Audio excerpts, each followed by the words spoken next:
Bien, hermanos, pues ahora sí que podemos empezar con la temática de hoy. Vamos a ir primeramente a Génesis 3, versículos del 1 al 3. Ahí vamos a estudiar profundamente el engaño de la serpiente, el engaño de Satanás a través de la serpiente, para luego ver lo que quiere Dios de nosotros. Nos dice así, los que quieran pueden seguir a través de sus Biblias. Dice: pero la serpiente era astuta más que todos los animales del campo que Jehová Dios había hecho, la cual dijo a la mujer: ¿con que Dios os ha dicho no comáis de todo árbol del huerto? Aquí vemos que la serpiente empezó mintiendo, porque Dios les había dicho: podéis comer de todo árbol del huerto excepto de uno. Pero aquí la serpiente, para intentar entablar una conversación con Eva, para intentar llevarla a su terreno, les dijo: no comáis de todo árbol del huerto. Eso es una provocación, entre comillas, para que empiece una conversación. Y Eva cayó en eso. Fijaros, versículo 2. Y la mujer respondió a la serpiente: del fruto de los árboles del huerto podemos comer, pero del fruto del árbol que está en medio del huerto, dijo Dios, no comeréis de él, ni lo tocaréis, para que no muráis. Aquí la serpiente está entablando una conversación con el diablo. Si vamos más atrás, no lo vamos a leer, pero vamos a hacer memoria. Dios les advirtió que había un engañador, un ser que había caído y que les intentaría engañar a toda costa para hacerles, para mentirles, ¿no?, acerca de Dios, del conocimiento que estaban adquiriendo, etc. Y las directrices eran claras: podéis comer de todo árbol, menos del árbol de la ciencia del bien y del mal. Y a Eva se le dijo: no te apartes de tu marido, de Adán, no os separéis, porque bien sabe Dios que cuando hay separación empiezan los problemas y Satanás puede entrar mejor a las personas, pueden empezar las dudas, los engaños, etc. Eva empezó desobedeciendo eso, se apartó de Adán tranquilamente y fue a ver un árbol que se llama árbol de la ciencia del bien y del mal. Un árbol que, si fue a verlo, es porque ya tenía algo en su mente que decía: este árbol es bonito, ¿verdad? Podemos ir a verlo. Se acercó al árbol y ahí Satanás, astuto como es, estaba preparado para echar sus redes sobre ella y engañarla. Eso es lo primero que pasó, es la primera desobediencia a los mandatos de Dios. Satanás, como era y es muy inteligente, empezó la conversación como él sabe, pecando, mintiendo, para provocar una respuesta. Eso también lo podemos ver hoy en día. Las personas que están engañadas o están bajo el servicio del diablo también lo hacen así. ¿Cómo vamos a provocar que haya división, disensión, debates, provocaciones, etcétera? Pues vienen e intentan iniciar una conversación contigo, a veces mintiendo, a veces provocándote, a veces yendo a tu punto débil para que saltes, etcétera. Eso es una táctica en que empezó a usar el diablo ahí en el Edén y que está inspirando a todas las personas que no están en Dios para engañar a los escogidos o engañar a cualquier prójimo que se encuentren. Es una primera directriz que debemos tener en cuenta. Vemos que la mujer responde correctamente: podemos comer de todo menos de este, porque si no, dijo Dios que moriríamos. Y Satanás aquí ya dice justo lo opuesto a lo que dijo Dios. Versículo 4 y luego 5 de Génesis 3. Dice: entonces la serpiente dijo a la mujer: no moriréis. Eso también es una característica, y estoy seguro, como aquí hay hermanos de experiencia, que os habéis encontrado con esto, con otros hermanos o gente de otras fes. Les muestras un escrito está y automáticamente la respuesta es: no, si este texto tan claro no quiere decir eso, quiere decir otra cosa, y generalmente la otra cosa es justo la opuesta a la que dice literalmente el texto. Aquí ya vemos que hay algo que no funciona, que estamos ante una persona que va a costar que entienda la verdad o que quiere intentar engañarnos o darnos una doctrina que no es verdadera. Aquí dijo claramente Satanás: no moriréis, justo lo opuesto que dijo el Señor.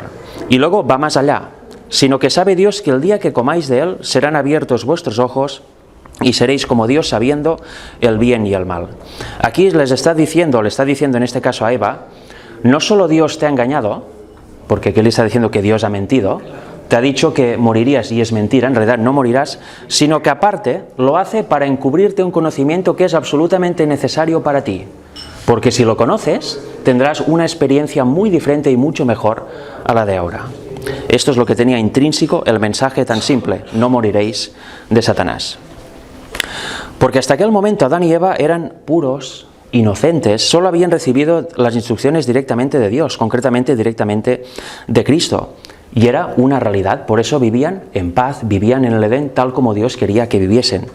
Pero ahora estaban recibiendo, concretamente Eva en este momento, había recibido las palabras de otro, unas palabras diferentes a los mandamientos de Dios. Había recibido las palabras del diablo. Y aquí su percepción, como veremos ahora, empezó a ser afectada. A veces nos creemos que por escuchar el engaño, para escuchar la mentira, eso somos inmunes a ello. Es algo inocuo que no nos afecta en ninguna manera. Y a veces puede parecer que no nos afecta, pero la semilla ya está plantada y en un futuro seguramente se van a ver sus frutos. No podemos confiar para nada de recibir o escuchar las palabras que el enemigo tiene para nosotros. Eva lo hizo y ahora si vamos al versículo 6 de Génesis 3 veremos que empezaba a ver la realidad completamente distorsionada.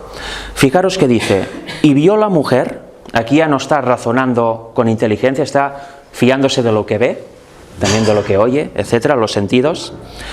Vio la mujer que el árbol era bueno para comer. Hace un momento ella creía que el árbol no era bueno para comer, porque Dios lo había dicho.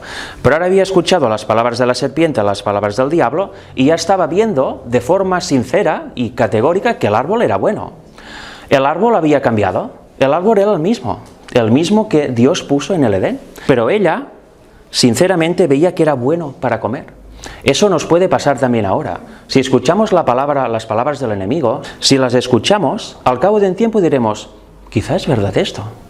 Quizá esto que dice aquí literal en realidad lo debemos entender de otra manera, porque sí, claro, debemos reinterpretar lo que dicen los escritores bíblicos, debemos reinterpretar prácticamente la Biblia, y como nosotros estamos aquí hoy en día, tenemos esa potestad, con lo cual la vamos a reinterpretar y vamos a hablar a los hermanos de lo que realmente quiere decir la Biblia, ¿no? Eso hay hoy en día gente que lo hace. Pero no es más que un engaño. El texto sigue diciendo lo mismo, la Biblia sigue siendo la misma.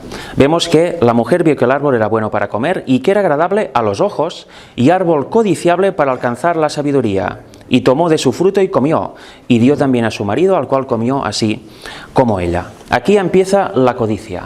Este conocimiento, esta sabiduría que Satanás le había prometido, ya le estaba haciendo efecto. Dice, vaya, parece que sí, ¿no? Vamos a probar, vamos a descubrirla. Ya la estaba codiciando, algo que antes no hacía. Quiso ser como Dios. Quiso ser como Dios. Quiso conocer este conocimiento que según Satanás Dios les había vetado para su propio mal. Imaginaros. Y tomó de su fruto. Y ahí empezó una experiencia nueva. Vaya, Dios me había dicho que moriría y estoy viva aún. Acabo de comer, estoy viva. Me siento bien, tengo una experiencia, es verdad lo que decía la serpiente, tengo una experiencia sensorial impresionante. Voy a ver a Adán. Adán, he comido del fruto y mira qué bien estoy, si estoy incluso mejor que antes. Adán dijo, mi mujer ha caído. ¿Pero qué hizo Adán? Empezó a aceptar las palabras de la serpiente a través de Eva. En vez de pensar, bueno, si Dios la ha creado como ayuda idónea, puede crearme otra, ¿no? ¿O tengo que pecar, tengo que transgredir sus mandamientos para mantenerla? Bueno, lastimosamente Adán transgredió también los mandamientos. El amor que tenía por Eva fue más fuerte que el amor que tenía por Dios. Y entonces también comió así como ella, y dice el versículo 7, entonces fueron abiertos los ojos de ambos y conocieron, mirad que conocieron, un gran conocimiento, ¿no? Que estaban desnudos. Eso es lo único que les esperaba. Entonces cosieron hojas de higuera y se hicieron delantales. Y a partir de ese momento empezaron a tener miedo. Fijaros, no sé si quería comentar algo Mayerlin, que he visto que levantaba la mano. Me causa curiosidad que dice, entonces fueron abiertos los ojos de ambos, pero ¿sí? ¿Por qué no fueron abiertos los de Eva apenas pecó? Bueno, claro, ¿sabes por qué? Porque Adán era el padre de la raza humana. Cuando Adán peca, el pecado pasa a toda la raza humana. Hasta aquel entonces, si Eva solo pecara y Adán se mantuviera fiel al Señor, el pecado nunca hubiera entrado a la raza humana. Eva se sentía bien y todo, pero sus ojos no fueron abiertos, no se veía desnuda. Claro, porque faltaba Adán, faltaba el rey, digamos, de la creación. En cambio, cuando Adán pecó, la cabeza, cuando Adán pecó, entonces sí que vieron la realidad de su nueva realidad, ¿no? La consecuencia de su acto. Y ahora viene algo interesante. Vemos cómo actúa Dios. En Génesis 3, versículos del 11 al 13, y han pecado, Dios va ahí y dice, voy a hacer unas preguntas. Génesis 3, versículos del 11 al 13. Y Dios le dijo, Adán, ¿quién te enseñó que estabas desnudo? ¿Has comido del árbol que yo te mandé que no comieses? La respuesta obvia y lógica sería que Adán hubiese dicho: sí, Señor, he comido del árbol, perdón, lo siento. Pero Adán no dijo eso. Dijo: el hombre respondió: la mujer que me diste por compañera me dio del árbol y yo comí. Aquí le está diciendo una verdad. Eva le dio el fruto y él comió. Pero aquí hay algo velado. Le está diciendo al Señor: si no hubieses creado a Eva, no habría fruto que me dieran y yo no hubiera comido. Con lo cual, en el fondo, es culpa tuya, te espabilarás, ¿no?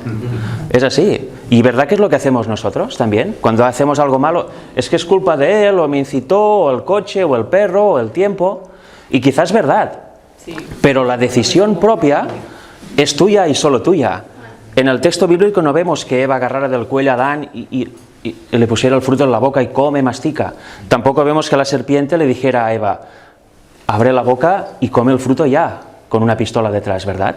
Fue una decisión completamente voluntaria. Y eso es lo que se esconde aquí.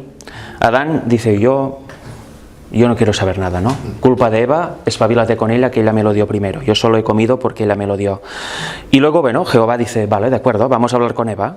Entonces Jehová Dios dijo a la mujer: ¿qué es lo que has hecho?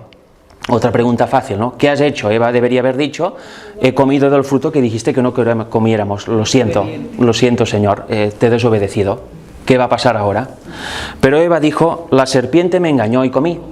Una vez más, si no hubieras creado a la serpiente, tan bonita, la serpiente alada, nunca hubiera estado en el árbol y nunca me hubiera dado de comer. Con lo cual, espabilate con ella, ¿no? Otra vez. ¿Vemos cómo se van echando las culpas los unos a los otros? ¿Y veis que eso es nuestra realidad? Yo cuando leí esos textos bajo esa lupa, me vi a mí. Dijo: pues si yo soy igual. ¿Por qué ha caído eso? No sé, lo habrá puesto mal alguien, ¿no? O es que me distrajeron cuando lo puse, ¿verdad? No reconocemos nuestro error. Cuando aceptamos las palabras de otro, del enemigo, y no las de Dios, empezamos a culparnos unos a otros, empieza a haber división, empieza a haber una falta de arrepentimiento y una falta de amor por el prójimo. Esa es la realidad que conocieron. Pero en el versículo 15 de Génesis 3, Jehová hace algo que es absolutamente capital. Aquí se ve que se pone en marcha el plan de redención. Dice: y pondré enemistad, le dice a la serpiente, entre ti y la mujer, y entre tu simiente y la simiente suya. Esta te herirá en la cabeza y tú le herirás en el calcañar. La mujer en la Biblia, entendido espiritualmente, se refiere a su iglesia, ¿verdad? A su pueblo, mejor dicho.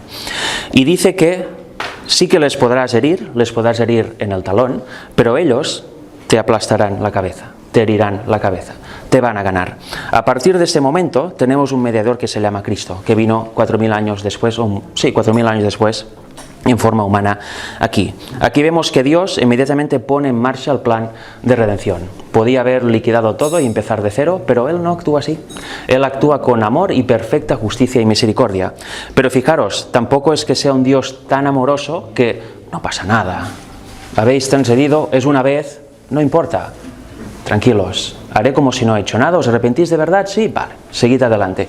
No, ¿y por qué no es así? Porque podría ser así, es solo una vez.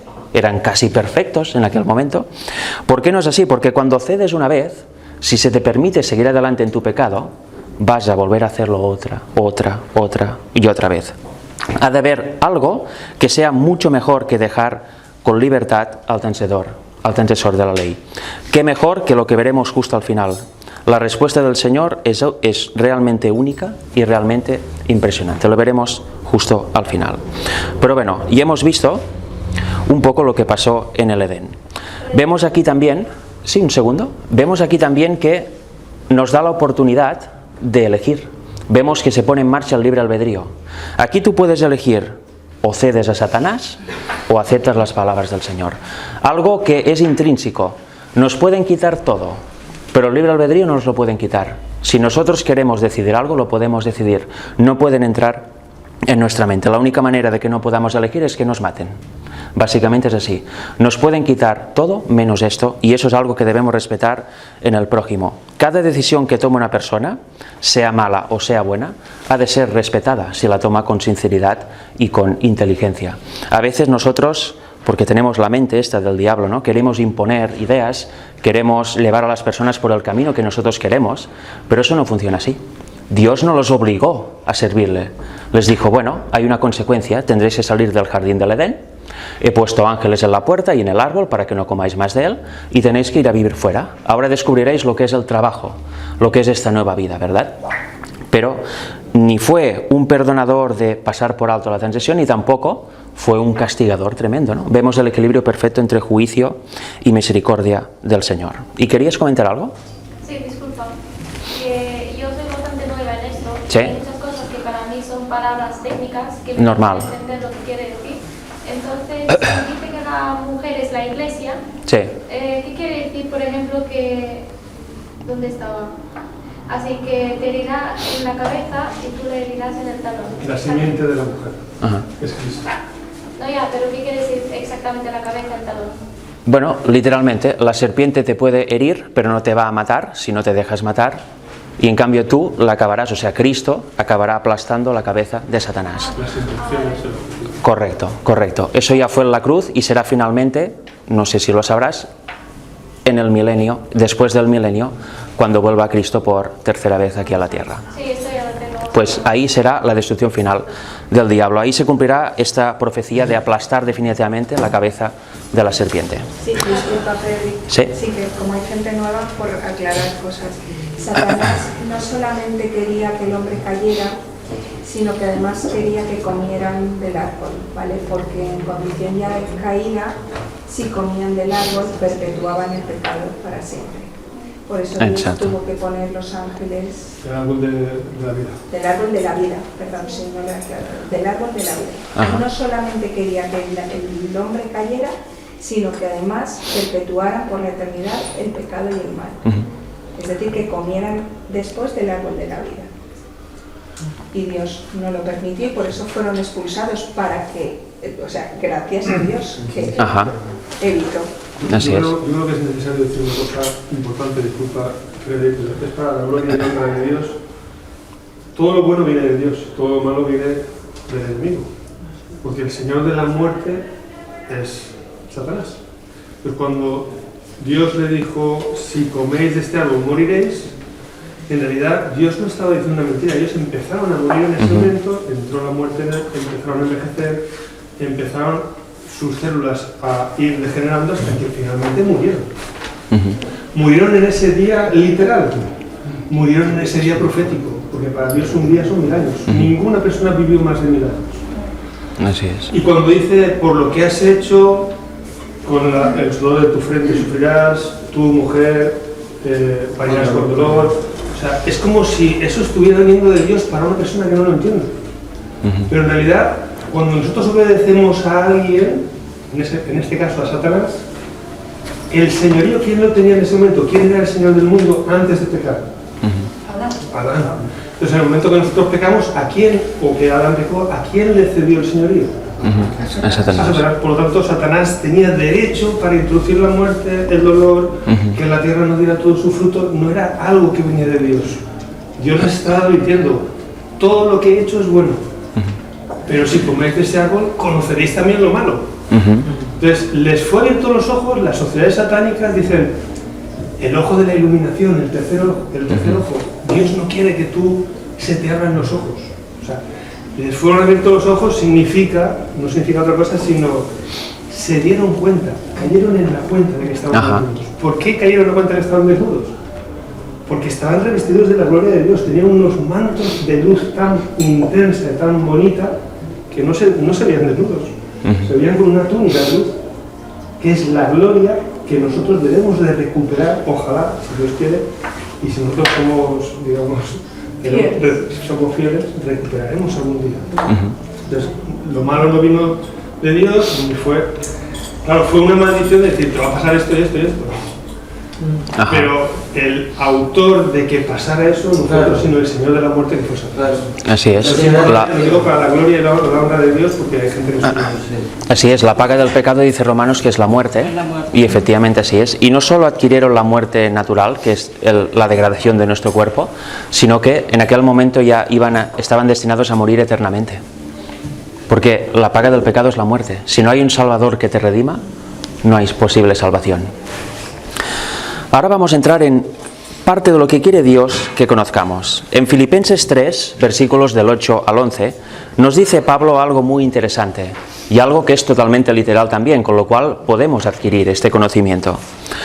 Nos dice, y ciertamente aún estimo todas las cosas como pérdida por la excelencia del conocimiento de Cristo Jesús mi Señor, por amor del cual lo he perdido todo y lo tengo por basura para ganar a Cristo, y ser hallado en Él, no teniendo mi propia justicia que es por la ley, sino la que es por la fe de Cristo, la justicia que es de Dios por la fe. Aquí vemos que nos habla de la justicia de Cristo y que siempre es por la fe y proviene íntegramente de Dios. Y ahora aquí viene lo interesante, versículo 10. A fin de conocerle y el poder de su resurrección y la participación de sus padecimientos, llegando a ser semejante a él en su muerte, si en alguna manera llegase a la resurrección de entre los muertos. Aquí quiere conocer algo, quiere conocer, dice, el poder de su resurrección, con lo cual si Pablo lo quería conocer, nosotros deberíamos querer conocerlo también. Y ahora vamos a ver brevemente en qué consiste este poder, ¿no? Y cómo lo podemos adquirir y también conocer. Mirad, en Efesios 1, versículos 17 y 18 nos dice así: para que el Dios de nuestro Señor Jesucristo, el Padre de Gloria, aquí vemos algo muy claro en la Biblia, ¿no? ¿Quién es Dios? El Padre de Gloria. Es así de claro, es así de simple, es así de literal. Y encima es el Padre de nuestro Señor Jesucristo. Efesios 1, versículos 17 y 18. El Padre os dé espíritu de sabiduría y de revelación en el conocimiento de Él, alumbrando los ojos de vuestro entendimiento para que sepáis cuál es la esperanza a que Él os ha llamado y cuáles las riquezas de la gloria de su herencia de los santos. Con lo cual, ¿quién nos ha de dar el Espíritu que nos abra el entendimiento para poder conocer el poder de su resurrección, el poder de la resurrección que quiere Pablo? El Padre, el único Dios verdadero. Solo puede ser de esta manera. El entendimiento limpio que habla Pedro solo se obtiene si está el Espíritu morando en nosotros y con nosotros. Si no, irremediablemente veremos las cosas como Satanás quiere que las veamos, porque tendremos la mente natural en nosotros. Versículos 19 al 21 del mismo capítulo de Efesios. Sigue el relato Pablo. Dice, y cuál la supereminente grandeza de su poder para con nosotros los que creemos, vemos que es condición creer, según la operación del poder de su fuerza. Aquí vuelve a aparecer el mismo poder de la resurrección, este poder de su fuerza, la cual operó en ¿quién? Operó en Cristo, dice Pablo, resucitándole de los muertos y sentándole a su diestra en los lugares celestiales, sobre todo principado y autoridad y poder y señorío, y sobre todo nombre que se nombra no solo en este siglo, sino también en el venidero. Y aquí empezamos a ver algo interesante, algo que hoy en día, que está todo tan mal, nos va a servir. Aquí dice que esta fuerza, que este poder de su fuerza que operó en Cristo y lo resucitó, que es el poder que quiere tener y conocer Pablo, resulta que puso a Cristo sobre todo principado y autoridad y poder y señorío. Lo puso sobre todo. Luego vamos a leer otro texto que nos da más detalles. Pero aquí vemos que este poder realmente es único.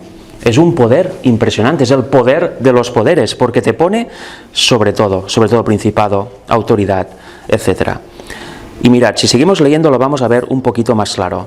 Primero, por eso vamos a hablar un poco de Cristo, que es en quien operó esta fuerza, este poder. En Juan 10, versículos 17 y 18, nos dice algo él mismo. Por eso me ama el Padre, porque yo pongo mi vida para volverla a tomar. Nadie me la quita, sino que yo de mí mismo la pongo. Tengo poder para ponerla y tengo poder para volverla a tomar. Este mandamiento recibí de mi Padre. Con lo cual este poder de su resurrección en realidad es la vida original que hay en Dios, que también tenía Cristo por ser su Hijo literal, engendrado los días de la eternidad. Y el Padre le dice, tienes poder para deponerla y para volverla a tomar cuando sea necesario. Este poder es el que quiere conocer Pablo y lo quiere conocer por una razón. Lo quiere conocer porque esto es la base y la gasolina para nuestra vida espiritual. Fijaros, en Juan 5:30 nos dice, no puedo yo hacer nada por mí mismo. Según oigo, así juzgo, y mi juicio es justo, porque no busco mi voluntad, sino la voluntad del que me envió, la del Padre. Vemos que Cristo no vino a hacer nada por él mismo, sino que obedecía lo que le decía su Padre, literalmente. Él oía según lo oía de su Padre, él hacía y decía según lo que el Padre le decía que hiciera. Y en Juan 8:28 nos dice les dijo, pues Jesús, cuando hayáis levantado al Hijo del Hombre, entonces conoceréis que yo soy, y que nada hago por mí mismo, sino sé que según me enseñó el Padre, así hablo. Aquí vemos la actitud de Cristo. Aquí vemos la actitud en su vida diaria. No hablaba por él mismo, sino que obedecía al Padre, y nos da un ejemplo de obediencia. Si el Señor nos dice que tenemos que obedecer sus mandamientos y que solo lo podemos hacer si permanecemos en Él, si permanecemos en Cristo, porque sin esto nada podemos hacer, debemos mirar la vida de Cristo y seguir exactamente su ejemplo, ¿no creéis?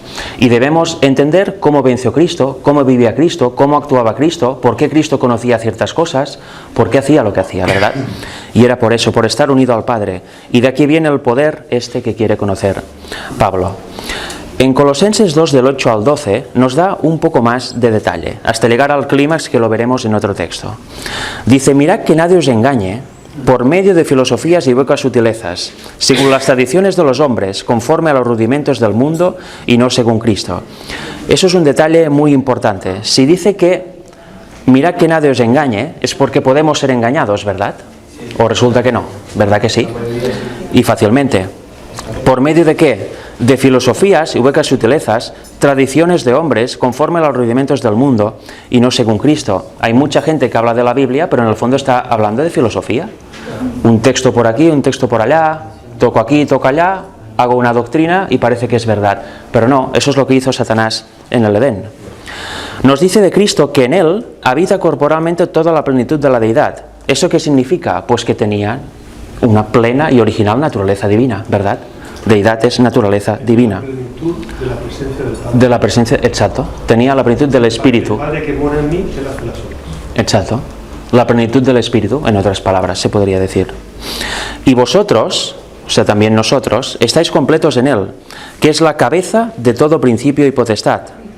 En Él también fuisteis circuncidados con circuncisión no hecha a mano, al echar de vosotros el cuerpo pecaminoso carnal, en la circuncisión de Cristo, sepultados con Él en el bautismo, en el cual fuisteis también resucitados con Él, mediante la fe en el poder de Dios que le levantó de los muertos. De eso vamos a hablar un poco mañana. Como hay gente que se va a bautizar, vamos a hablar un tema específicamente de qué significa el bautismo y su profundidad. Vamos a hacer un tema exclusivamente bíblico como hoy. Pero aquí vemos que todo tiene relación, y mediante la fe en este poder que Pablo quiere conocer, fue levantado de los muertos. Mediante ese poder es cabeza de todo principado y potestad. Y mediante ese poder no fue engañado ni por vanas ni por huecas sutilezas, ni por medio de filosofías. Y mediante ese poder él tampoco engañó a nadie, ni tergiversó la palabra en ningún sentido. Él siempre habló verdad a quien le escuchaba. En Colosenses 2, versículos del 13 al 15, nos sigue diciendo algo más, porque aquí vemos una victoria de Cristo ahí en la cruz.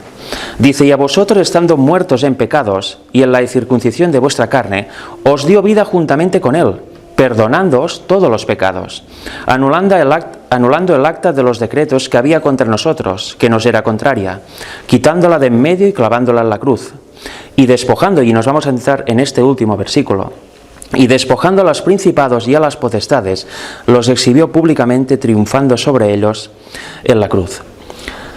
Aquí vemos, o podemos percibir, dos clases de operaciones. Vemos que Satanás opera por la fuerza. Él quiere engañarte y va a ponerte todo tipo de mentira, todo tipo de trampa, ¿no? Para que caigas en sus redes. Y vemos que Cristo, o Dios en este caso, simplemente cómo te quiere llevar a Él, mediante su propio poder, diciéndote la verdad, llamándote con amor. El poder que reside en una autoridad de coaccionar a los demás proviene de Satanás. Por eso debemos entender, y aquí iba antes, y eso seguramente quizá va a chocar a algunas personas, pero realmente es así. El cristiano genuino no ha de vivir en este mundo, pero no ha de participar de él. ¿En qué sentido? Tenemos que trabajar, obviamente, ¿no? Y tener una vida, pero ¿en qué sentido? Aquí vemos que Cristo está por encima de toda autoridad. Cuando veamos que las autoridades vayan en nuestra contra, quieran hacernos, por ejemplo, transgredir nuestra fe con una futura ley dominical en el futuro, quieran tomar medidas que coaccionen nuestro libre albedrío, ahí no debemos fijarnos solo en el presidente de turno, el alcalde de turno, el policía de turno, etcétera, el médico de turno, ¿no? Muy famoso esto en 2020. Pues no debemos fijarnos en eso, debemos tener vista más allá de eso. ¿Quién está actuando detrás de esas autoridades, detrás de estas potestades, etcétera? Está actuando el diablo y sus ángeles. Con lo cual, en vez de empezar a sentir rencor, a odiar a la propia autoridad, al propio presidente, al propio alcalde, al propio médico, al propio policía, debemos ver que quien mueve los hilos es el diablo. Y con él tenemos esta lucha. Es él quien nos quiere tumbar, no la persona que tenemos enfrente que está dominada por él. Eso es algo que debemos tener claro en la mente, ¿no? Porque hoy en día, precisamente, ¿quién no se va a quejar? Y más en España, de cómo va todo. ¿Quién va a sentir un mínimo amor por el presidente, sea cual sea, o por cualquier autoridad? ¿Verdad que cuesta? Pues Dios nos dice que los debemos amar. Debemos tener respeto por esa autoridad y nunca debemos ceder ante leyes que nos hagan transgredir nuestra fe, que vayan en contra de la Biblia. Pero leyes que no transgredan la Biblia, debemos aceptarlas, porque en el fondo, ¿quién está dominando todo esto? Cristo está dominando. Todo pasa por alguna razón, ¿verdad? Y cuando nos hacen transgredir nuestra fe, cuando nos obligan a hacer algo que no es bíblico y nos quieren coaccionar para hacerlo, entonces sí que debemos poner el alto, no fijarnos en ello, sino fijarnos en que Satanás está detrás y actuar como actuaría Cristo. Actuar con el amor de Cristo, actuar con la pedagogía de Cristo, actuar como Dios actuó con Adán en el Edén. No le gritó, no le martirizó, no fue a por él, sino que con amor quiso probarlo. Le dijo: ¿qué has hecho? A Eva igual, ¿verdad? Y así Adán y Eva comprendieron: hemos hecho algo malo, realmente hemos hecho algo malo. Ahora asumen las consecuencias y siguen adelante, pero también se arrepienten. Esa debe ser nuestra actitud. Fijaros, en Colosenses 2, versículos del 1 al 4, nos dice algo que va para nosotros también. Dice: porque quiero que sepáis cuán gran lucha sostengo por vosotros y por los que están en la Odisea y por todos los que nunca han visto mi rostro. En Apocalipsis nos habla de la Odisea, que es la última iglesia, la séptima iglesia. Ahí estamos nosotros. Es la peor iglesia de todas. Se cree la mejor de todas, pero en realidad es justo lo opuesto. Es orgullosa, es vanidosa, se cree que tiene todo el conocimiento, se cree por encima de las demás. ¿Yo qué tengo? ¿Qué me tienen que dar a mí? Yo voy a dar a todos, ¿no? Pero Cristo dice: resulta que yo no estoy en medio de vosotros. Estoy afuera picando la puerta. ¿Me dejáis entrar? Resulta que os creéis esto y sois esto, esto, esto y esto. Pero como yo sé cómo estáis, os doy la medicina, os doy mi justicia, os doy mi espíritu, os doy todo lo que necesitáis para salir de este estado lamentable en el que os encontráis. Y aquí dice: para que sean consolados sus corazones, unidos en amor, hasta alcanzar todas las riquezas del pleno entendimiento, a fin de conocer el misterio de Dios el Padre y de Cristo. ¿Qué nos pide el Señor? Que estemos unidos en amor. La unidad es lo que más odia el diablo. Y supongo que los que lleváis más años ya lo sabréis. No hay manera de llegar a una unidad plena. Siempre que se forman grupos, sea en persona o por WhatsApp o por Telegram, o se forman movimientos o la propia iglesia, viene la desunión. Siempre hay el que sale: no, yo, pero... o entra tal doctrina, o entra tal cosa, o entra tal pensamiento. ¿No os dais cuenta que eso es señal de que Satanás está intentando destruirnos? En el movimiento del Padre y del Hijo hay muchas doctrinas extrañas que están entrando, y entran a la fuerza muchas veces. ¿Y qué hacen? Porque nosotros debemos ser respetuosos con todo el mundo, pero debemos analizar las cosas. Yo soy muy analítico. A ver, ¿viene esto? ¿Qué es? Vamos a estudiarlo. ¿Qué provoca? ¿Qué frutos provoca? ¿Provoca frutos de unión, de amor entre los hermanos? ¿Nos hace seguir adelante y mejorar? ¿O resulta que el que era amigo del otro ya no son amigos? ¿El otro ya no se habla con aquel? ¿El otro se separa y va por allí solo? ¿Eso es el fruto que quiere Dios? Que seamos células independientes, que al final nos partiremos en dos nosotros mismos, ¿no? Porque no nos soportaremos. No. Con lo cual el poder de la fuerza, el poder del Espíritu del Señor consuela nuestros corazones carnales, nos une en amor verdadero, nunca por: oye, eso me interesa, voy a unirme con esta persona a ver si gano algo, ¿no? Unidos en amor sincero, una gran familia, hasta alcanzar todas las riquezas del pleno entendimiento, porque en eso consiste la iglesia. La iglesia se ha de edificar. Nos hemos de edificar entre nosotros, hemos de llegar a este pleno entendimiento juntos, todos, en unidad, en unión. Eso es lo más importante, porque debemos conocer este misterio de Dios el Padre y de Cristo. Dice que en quien están escondidos todos los tesoros de la sabiduría y del conocimiento. Y esto lo digo, y es importante, para que nadie os engañe con palabras persuasivas, que es lo que hace el diablo con sus agentes cuando entra en algún lugar. Y ya vamos terminando. Vamos a leer Efesios 6, versículos del 10 al 12. Porque aquí dice algo que es muy claro, que tiene relación con lo que os decía antes de no fijarnos en la persona que hay delante, que nos hace un daño, sino fijarnos en lo que hay detrás, en lo que le motiva. Mirad, dice así el versículo 10. Por lo demás, hermanos míos, fortaleceos en el Señor y en el poder de su fuerza. De nuevo, qué obsesión tenía Pablo, ¿verdad? Debe ser importante. Vestíos de toda la armadura de Dios para que podáis estar firmes contra las asechanzas del diablo. Porque no tenemos lucha contra sangre y carne. Y aquí viene lo que os decía. Si alguien me hace un mal, obviamente esta persona decide hacerlo. Pero ¿quién lo está motivando? Satanás, que está detrás, ¿verdad? Con lo cual se nos debe despertar amor por esa persona e intentar que vuelva al camino. No debemos contestar mal por mal, ira por ira, me pegas y yo te doy. No, no, no, al contrario, justo lo contrario. ¿Por qué? Porque el mal no proviene de esta persona, proviene de Satanás que la ha engañado. Y él o ella, lastimosamente, se han dejado engañar. Debemos ver siempre más allá. Y sé que cuesta, porque ahora estamos todos muy tranquilos, pero en el furor de la discusión, lo primero que sale es, yo este de delante me lo tengo que cargar, ¿verdad? Pero no, resulta que no es así. Dios no actuó así y Cristo no actuó así. No tenemos lucha contra sangre y carne, sino contra principados, contra potestades, contra los gobernadores de las tinieblas de este siglo, contra huestes espirituales de maldad en las regiones celestes. ¿Veis que nombre a una persona? No, son los ángeles caídos y su jefe, que es el diablo. Y eso también pasa al plano espiritual en temas bíblicos. Yo por eso huyo de cualquier debate, cualquier tipo de razonar acerca de la palabra. Cuando me dicen, no, vamos a estudiar esto, no vamos a estudiar, porque quien dice, y eso me lo he encontrado yo, os lo digo como consejo, generalmente cuando una persona os dice, vamos a estudiar esto, es porque él ya lo ha estudiado o ella ya lo ha estudiado, tiene unas conclusiones que quiere que tú acates en la próxima hora, o en la próxima media hora. Eso es lo que sucede en realidad. Yo, por ejemplo, y os voy a poner un ejemplo típico, yo no creo en la Trinidad, pero no voy a decir a alguien, oye hermano, vamos a estudiar el tema de la deidad, que me parece que quizá no hay Trinidad. No, yo le diré, yo he estudiado el tema durante años, he llegado a una serie de conclusiones, ¿las quieres escuchar? Porque yo sería muy hipócrita si me pongo a estudiar, a ver qué dice esta cita, a ver qué dice este texto, yo ya lo he hecho. Con lo cual no podemos engañar a las personas así. Y debemos ser cautos en eso. Una cosa es mostrar conclusiones, la otra es, como hizo Satanás en el Edén, vamos a estudiar esto y vas a ver cómo mis palabras te entran bien a tu mente, ¿verdad? También debemos huir de cualquier debate. Vamos a debatir, yo esta posición y tú esta. Adiós, Frederick no está ahí. ¿Por qué? Porque no sirve para nada.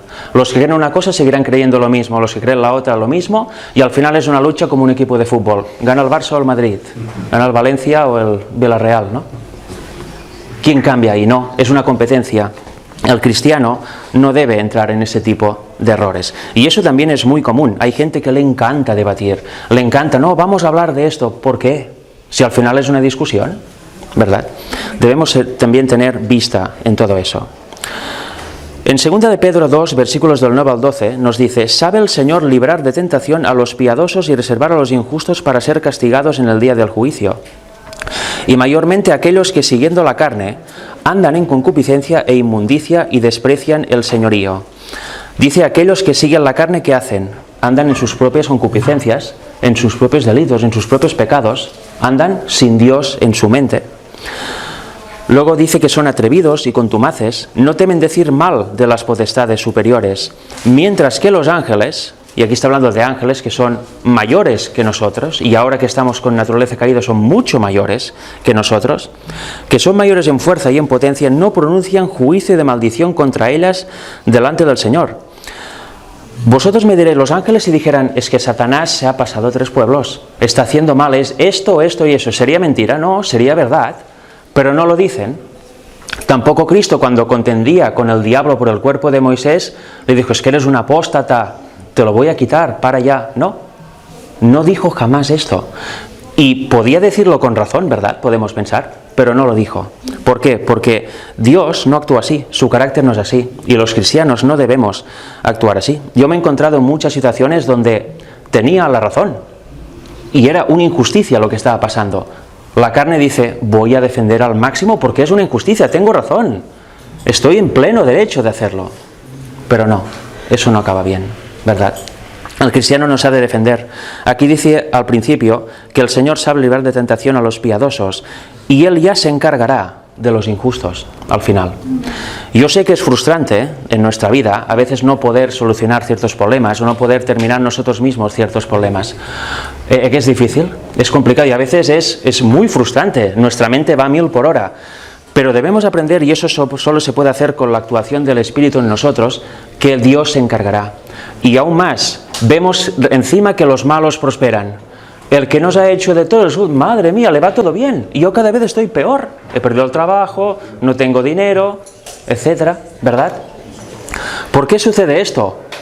Dios sabrá. Pero si realmente entendemos el plan de salvación, vemos que el objetivo de toda persona en este mundo es heredar la vida eterna. Con lo cual, si estamos en el Señor y heredamos la vida eterna, os garantizo que no os acordaréis del mal que os ha pasado, del otro que os ha insultado, del que le iba tan bien. Al final de cuentas, el que está en el Señor y no sigue la carne, tendrá la victoria final. Y el que le va todo tan bien y es tan injusto, estará en el lago de fuego. Eso es lo que debemos pensar. Y cuidado, no debemos desear que esta persona por fin arda en el lago de fuego. Debemos ser piadosos y querer su salvación también. Pero en ese sentido es lo que dice el texto. Debemos aprender tanto, ¿verdad?, en la vida práctica cristiana. Y en primer lugar lo digo por mí, porque cada vez que leo eso digo, madre mía, ¿no? ¿Por qué se me olvidan ciertas cosas a veces? Pero sucede por algo. Cuando se tiene el Espíritu de Cristo en nosotros, no vamos a reaccionar mal. Cuando reaccionamos mal es porque al Espíritu le hemos dicho, vete a dar una vuelta, que yo me encargo. Y ahí vienen los problemas, ¿verdad? Dice, pero estos, hablando mal de cosas que no entienden, como animales irracionales, nacidos para presa y destrucción, perecerán de su propia perdición. Creo que define muchas actitudes, ¿no?, que puede tener el hombre. Me he apuntado una pequeña nota aquí para que no se me olvidara. Apunté que la verdad se defiende sola. Cuando hablamos de la Biblia a alguien, no debemos querer imponerla con un embudo.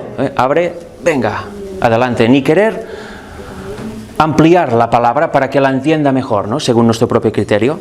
La palabra y la verdad se defiende sola, y la palabra tiene poder en sí para que actúe la persona sincera. No hace falta obligar a alguien a creer, sino tú simplemente predicas la palabra, lees el texto bíblico y dejas a la persona hacer. ¿Lo rechaza? Bueno, es libre de hacerlo. ¿Lo acepta? Bienvenido sea. Debemos aprender a tener esta fe. Hay un texto que dice Sí. que cuando tratamos de convencer, estorbamos la obra del Espíritu. Sí, porque es precisamente la tarea del Espíritu. El Espíritu dice, bueno, has ocupado mi lugar, ¿verdad? No hay que ser como los de Apolo. Ajá. Llama. Así es. Dice, por el poder que hay en ella nos defiende a nosotros. La palabra de hecho nos defiende. No debemos presentarla acusando y condenando a los demás, que eso también es muy típico. Yo he caído muchas veces en esto, qué desastre, ¿no? A los que no creen. Ni tampoco debemos reprochar nada a nadie, aunque nos acusen falsamente. Eso es lo que cuesta más, ¿verdad? Lo que hablábamos hace un momento. Te acusan falsamente, voy a reprocharle, ¿no? No debemos hacerlo. Un cristiano genuino no tiene acusación ni reproche contra nadie. Eso aún es más tremendo, ¿verdad? Pero con todo lo que yo llevo a mis espaldas, ¿de verdad que no? Pues no tengo reproche contra nadie, que cada uno haga lo que quiera. Pero se puede defender como las obras del mal se defenden. Eso es diferente, claro. Así es. Igual que Cristo dijo que Satanás te reprende. O sea, perdón, que Jehová te reprende. Ajá, que Jehová te reprenda, efectivamente, pero eso obviamente es lícito. Tú no vas a darle la paga, ¿no? Si que Jehová te reprenda. Has hecho mal. Debemos señalar el pecado, pero no destruir al pecador, ¿verdad? Exacto. Nosotros no somos los jueces. Vamos a leer la última diapositiva. ¿Qué ha hecho el Señor para sacarnos de este desastre en que nos metió nuestro padre y nuestra madre biológicos, por decirlo así, ¿no?, allá en el Edén? De ellos procedemos todos. Pues dice así Juan 3, 16 y 17, dos versículos que son muy famosos, lo conocen cristianos y no cristianos, lo han oído. Dice así: porque de tal manera amó Dios al mundo que ha dado a su Hijo unigénito. Aquí vemos que Dios amó al mundo y dio a quién, a su Hijo unigénito, correcto. Y aquí hay un detalle.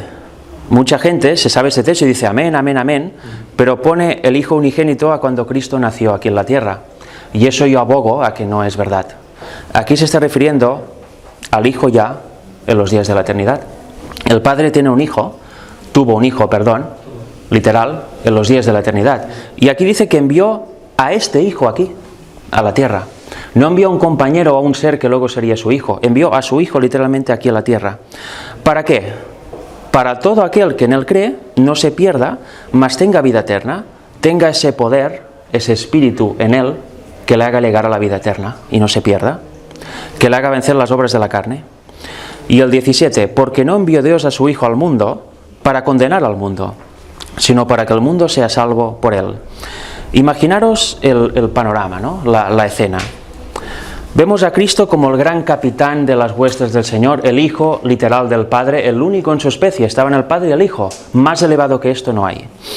En su mundo de dominio, ¿verdad? En su mundo de paz, en su universo de paz. Él, como es nuestro creador, mejor dicho, Él es el ejecutor en la creación, el Padre dice y Él ejecuta la obra que dice el Padre. No se le ocurre nada más que lo opuesto a lo que haríamos nosotros en nuestra mente natural. Nosotros diríamos, este nos ha ofendido, lo matamos. Lo quitamos de en medio, fuera, molesta, fuera. Es una mancha que hay en mi universo de paz.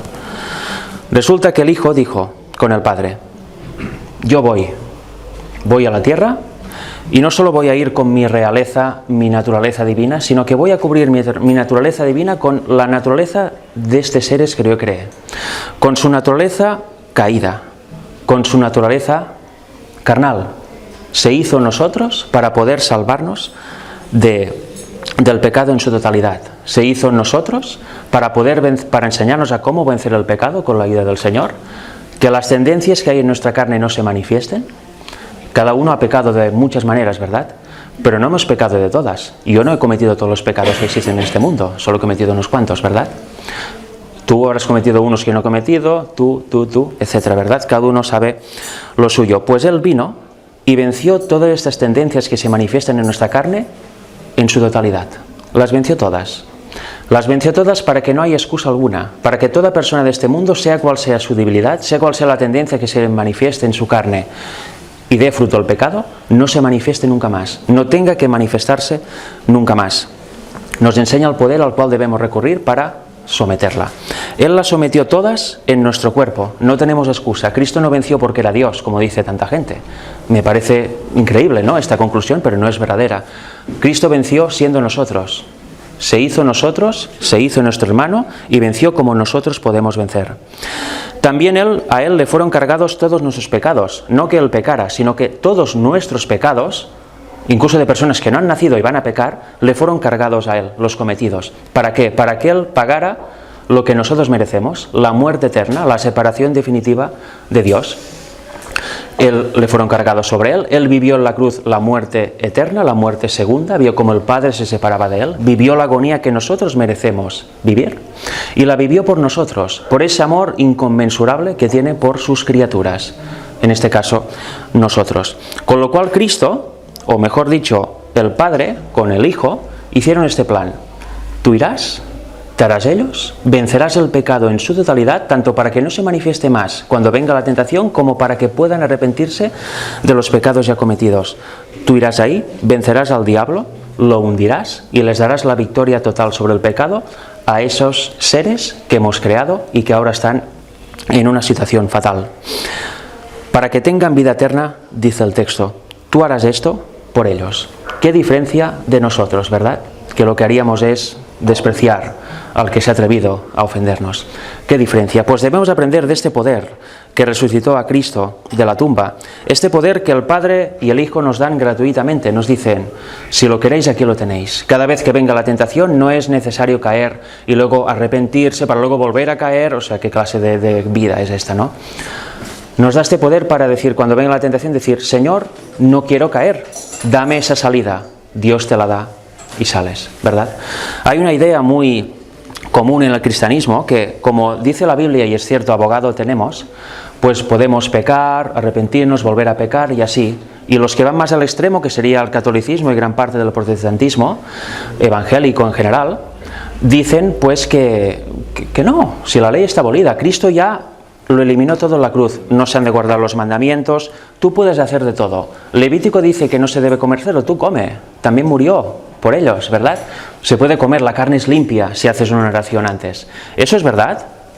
Yo respeto muchísimo a la gente que lo cree, y lo digo en serio porque lo creen sinceramente. No es ningún ataque a nadie, por supuesto, pero no es verdad. No es verdad. Cristo dijo, no he venido a abrogar la ley, sino que he venido a cumplirla. Y cumplirla no quiere decir la cumplo y ya está, eso sería abrogar, sino que he venido a llenarla de significado. Os he venido a enseñar cómo guardar los mandamientos. Os he venido a enseñar que vosotros no podéis guardar la ley por vosotros mismos. Sois incapaces, lo dice Pablo en Romanos 7. Querréis guardarlo porque sabéis que está bien, pero otra vez caigo en pecado. Qué experiencia más nefasta que tengo, ¿no? Sin el Espíritu. Y él nos dice, bueno, Pablo dice, gracias le doy a Cristo porque vino, ¿verdad? Cristo nos da su Espíritu, como dice Gálatas 4:6, para que clamemos con Él, Abba Padre. Dios nos da el Espíritu de su Hijo para que venzamos todo esto, para que nuestra experiencia no sea de pecado, arrepentimiento, pecado, arrepentimiento, pecado, pecado, pecado, pecado, sino que sea una experiencia totalmente nueva. Cristo quiere que tengamos esta victoria sobre el pecado para poder ser una luz al mundo. ¿Qué clase de cristiano puede alumbrar al mundo si su vida es un auténtico desastre? Y encima, porque eso mira, aún, pero encima lo fundamenta con la Biblia. ¿Qué clase de poder y palabra, qué clase de Dios tenemos, ¿no? Es que sí, abominación, lo ha dicho muy bien el hermano Pablo. El mensaje bíblico verdadero es el que en parte hemos comentado hoy aquí. Eso sí que es luz y algo diferente, ¿verdad? Alguien que no conoce nada de esto dirá, ¿de qué está hablando este chico?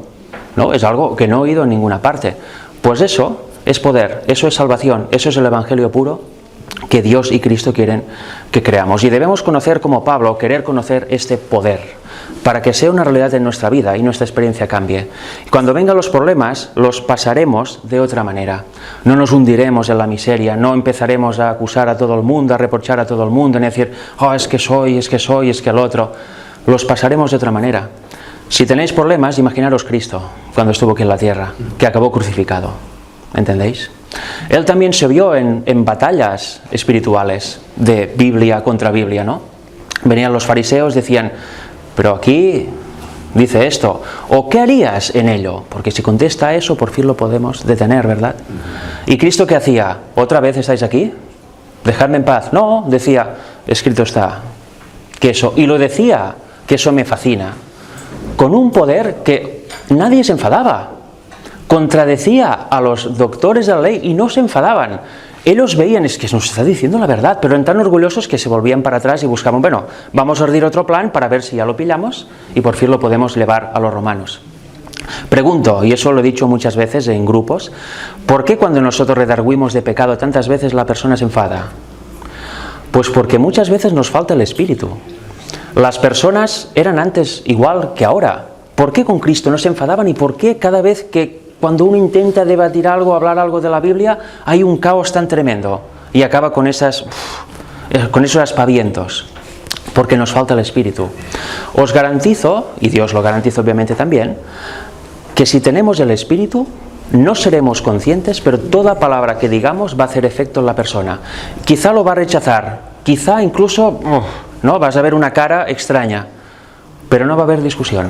Se va a quedar pensativo porque tú no estarás intentando convencerlo, será el Espíritu. Y el Espíritu convence de una manera muy diferente a lo que haríamos nosotros con nuestra naturaleza carnal. Con lo cual, bueno, os llamo a conocer este poder, porque es garantía de victoria y de vida eterna. ¿Y querías comentar algo, Raquel? Sí, bueno, y que el poder es el Espíritu Santo, porque así lo dijo Jesucristo cuando iba al cielo, que dijo, y recibiréis poder cuando venga sobre vosotros el Espíritu Santo. ¿Y qué condición había antes? Unidad completa. Estaban unidos en el aposento alto. Unos versículos atrás, ¿quién será el mayor? ¿Tú, yo? Vamos a ver. Ahí estaban unidos. Tomás quiere decir algo. Así es. Adelante. Mira, hace rato que quiero comentar, porque has hablado de cuando estamos delante de las personas y sí, hablamos de lo que creemos, lo que sentimos. Muchas veces incluso hasta nos insultan, ¿no? Sí, puede ser, tranquilamente. Estoy con una gente que me han dejado una casa de campo y cuando ellos, porque yo no les voy hablando de Biblia de principio, les voy hablando de Dios así, simplemente, y luego si a alguno le quisiera aprender algo más, entonces yo le muestro la Biblia. Claro. Pero no voy diciéndoles ya que no les muestras versículo tras versículo, claro. Y entonces, mayormente el dueño de la casa, cuando él descubrió que yo tenía pensamiento en Dios, ¿sabes lo que hizo este hombre? Y continuamente acusándome de lo mismo. Tú estás mal, tú estás mal, tú estás mal, porque piensa que creer en Dios es una cosa mala o es algo del otro mundo. Y yo, lejos de enfadarme o de luchar contra él o responderle mal y eso, yo con mansedumbre y luego intento demostrarle que no estoy enfadado ni nada. Y él me lo ha dicho ya, dice, lo único que me gusta de ti es que nunca te enfadas. Claro, y eso es muy bueno, porque ya la persona dice, es que si empiezas a chillar y empiezas a discutir y todo, pues al entonces sería mal y luego no llegas nada con esa persona. Sí, de hecho la mejor predicación del Evangelio es mostrar un ejemplo de vida piadosa y evangelio práctico en tu vida, ¿no? Porque si no pasas a ser, mira, le contradicen y ya se enfada, o sea, pasas a ser un fanático. Y esa es la imagen que das al mundo. Pero obviamente Cristo dio esa imagen también, la imagen de amor, de ayudar a los demás, de sanar, sin pedir explicaciones, simplemente era una vida práctica, ¿verdad? Pues bueno, hasta aquí la presentación de hoy, el recibimiento del sábado. Ahora podemos ir a comer el otro alimento que es tan necesario, que es el alimento literal, ¿verdad? Vamos a cenar. Que Dios os bendiga.